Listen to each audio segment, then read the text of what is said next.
একটা ছেলে রাত 2:47 রাস্তার পাশে দাঁড়িয়ে আছে, হাতে ফোন, চোখ লাল, স্ক্রিনে একটা মেসেজ বারবার পড়ছে, ভাইয়া বাবার আর সময় নেই। কিন্তু তার পকেটে আছে মাত্র 742 টাকা। সে মুঠোফোনটা ছুঁড়ে ফেলতে যায়, কিন্তু ঠিক তখনই স্ক্রিনে আরেকটা নোটিফিকেশন জ্বলে ওঠে। একটা email, subject line, congratulation, you have been selected. সে কি সেটা খুলবে নাকি ফোনটা ভেঙে ফেলবে? এই একটা মুহূর্ত তার জীবনটা পুরোপুরি বদলে দেবে। কিন্তু কিভাবে? তার নাম আরিফ। 2025 সালে দাঁড়িয়ে আজ সে যখন এই গল্পটা বলছে, তখন তার ব্যাংকে 7 কোটি টাকার উপরে। কিন্তু ঠিক 18 মাস আগে সেই একই ছেলে রাস্তায় দাঁড়িয়ে ভাবছিল আত্মহত্যা করবে কিনা। কি এমন হয়েছিল তার জীবনে যে একটা মানুষ শূন্য থেকে এতটা উপরে উঠল? আর সবচেয়ে বড় প্রশ্ন, তুমি যদি আজ তার জায়গায় থাকো, তাহলে কি তুমিও পারবে? 2019 সাল, এসএসসিতে গোল্ডেন। ক্লাসের সবাই বলতো আরিফ একদিন দেশের নাম করবে, কিন্তু একটা রাত সে একটা সিদ্ধান্ত নিল যেটা তার জীবনের সবচেয়ে বড় ভুল হয়ে দাঁড়ালো। সে বাসায় বলল, আমি পড়াশোনা ছেড়ে দিচ্ছি। বাবা কিছু বললেন না, শুধু একটা লম্বা নিঃশ্বাস ফেলে ঘরে চলে গেলেন। আরিফ তখন জানতো না এই একটা সিদ্ধান্ত তার আগামী 5 বছর নরক বানিয়ে দেবে। 2020, সে একটা এজেন্সি খুলল। প্রথম মাসেই 3 লাখ টাকা ইনকাম। মনে হলো আমি ঠিক করেছি। কিন্তু তারপর যা হলো কেউ কল্পনাও করতে পারেনি। একটা ক্লায়েন্ট 18 লাখ টাকা মেরে দিল। ব্যাংকের লোনের সুদ বাড়তে লাগলো। আরিফ রাতে ঘুমাতে পারতো না, মাঝরাতে উঠে বাথরুমে গিয়ে বমি করত। সে কাউকে বলতে পারতো না, কারণ বাইরের সবাই ভাবতো আরিফ তো অনেক ভালোই আছে। 2022, একদিন তার স্কুলের বেস্ট ফ্রেন্ড রাকিবের সাথে দেখা। রাকিব তখন গাড়ি থেকে নামলো, বলল, চল রে কফি খাবি। কফির টেবিলে রাকিব বলল, তুই কবে বিয়ে করবি, বাড়ি করবি? আরিফের গলাটা আটকে গেল। সে শুধু হাসলো।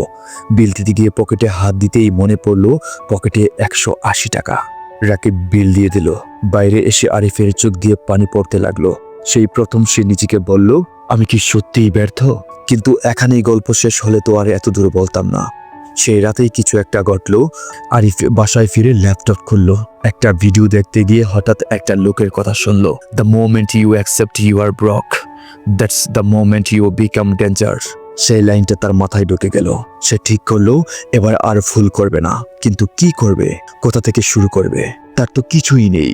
পরের দিন সকালে একটা কাজ করলো যেটা শুনলে তোমার চোখ কপালে উঠে যাবে।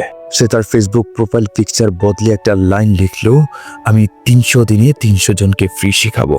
লোকে হাসলো, কমেন্ট করলো, পাগল হয়ে গেছে। কিন্তু আরিফ থামলো না। প্রতিদিন লাইভে এসে ডিজিটাল মার্কেটিং শেখাতে লাগলো, কোনো টাকা ছাড়া। রাতের দোকানে কাজ, দিনে লাইভ। 300 দিনের 287তম দিনে একটা আমেরিকার ক্লায়েন্ট তার লাইভে দেখে মেসেজ করলো।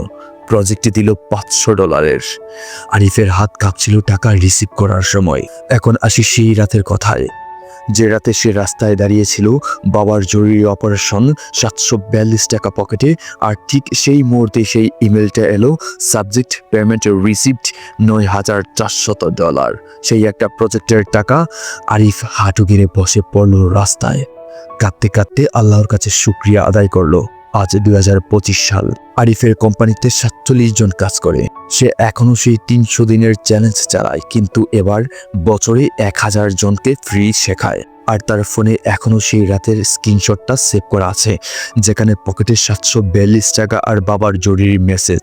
সে বলে, এটা আমার রিমাইন্ডার, যাতে কখনো ভুলি না কোথা থেকে এসেছি।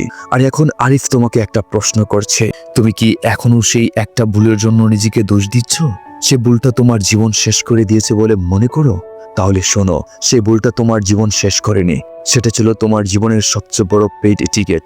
টিকিটটা ছিল এমন একটা জায়গায় যেখানে যাওয়ার পর তুমি আর কখনো পিছনে ফিরে তাকাবে না। 2025-এ সবাই সামনে চলে গেছে বলে মনে হচ্ছে, না, শুধু তুমি তোমার সবচেয়ে বড় জাম্পের জন্য একটু পিছিয়ে দাঁড়িয়েছ।